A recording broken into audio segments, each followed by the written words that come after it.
এইমাত্র পাওয়া খবর, মুক্তির প্রথম দিন থেকেই দেশের প্রেক্ষাগৃহে ঝড় তুলেছে শাকিব খানের ঈদের ছবি তুফান। তাই তো ভক্তদের সাথে সিনেমা হলে সিনেমা দেখতে এসে হামলার শিকার হলেন শাকিব খান। কিন্তু হঠাৎ করে কেন শাকিব খানের উপর এমন হামলা হলো, তাই তো গুরুতর আহত অবস্থায় ঢাকার একটি হাসপাতালে ভর্তি করলেন শাকিবকে। তবে কি তুফান সিনেমার সাফল্যের কারণে শাকিবের উপর এমন হামলা?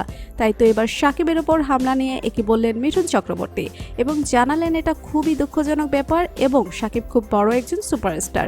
তাই তো এবার শাকিবের উপর হামলার আসল কারণ বের হয়ে আসলো। বিস্তারিত জানতে হলে ভিডিওটিতে একটি লাইক দিয়ে ভিডিওটি না টেনে দেখতে থাকুন।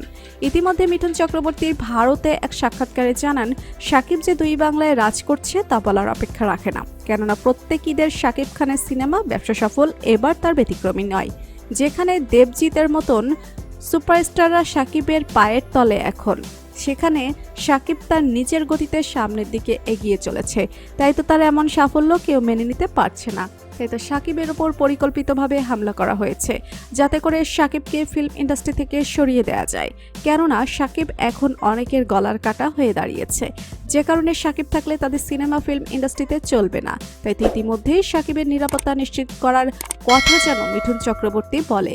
যেহেতু তিনি বাংলার মানুষ, তাই তো তার শাকিবের প্রতি একটা অন্যরকম ভালোবাসা আছে এবং শাকিবের সাথে তার প্রতিনিয়ত কথা হয় বলে জানিয়েছেন মিঠুন চক্রবর্তী।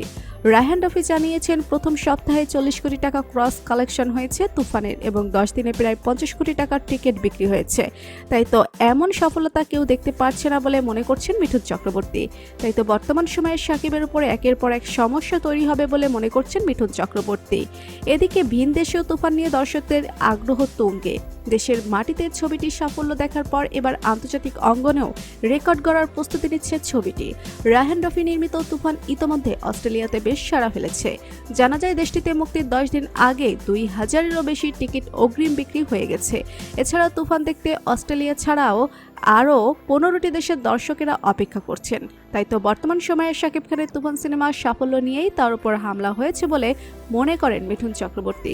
প্রিয় ভিউয়ার্স, সুপারস্টার শাকিব খানের উপর হামলা নিয়ে মিঠুন চক্রবর্তীর এমন মন্তব্যে আপনাদের মতামত কি? তবে কি তুফান সিনেমার সাফল্যের কারণে শাকিবের উপর এমন হামলা এবং কে বা কারা শাকিবের উপর হামলা করতে পারে বলে মনে করেন তা কমেন্টস করে অবশ্যই জানাবেন আমাদেরকে। ভিডিওটি ভালো লাগলে লাইক, কমেন্ট ও শেয়ার করতে ভুলবেন না। আর আমাদের চ্যানেলটি সাবস্ক্রাইব করে আমাদের সাথেই থাকুন। ধন্যবাদ সবাইকে।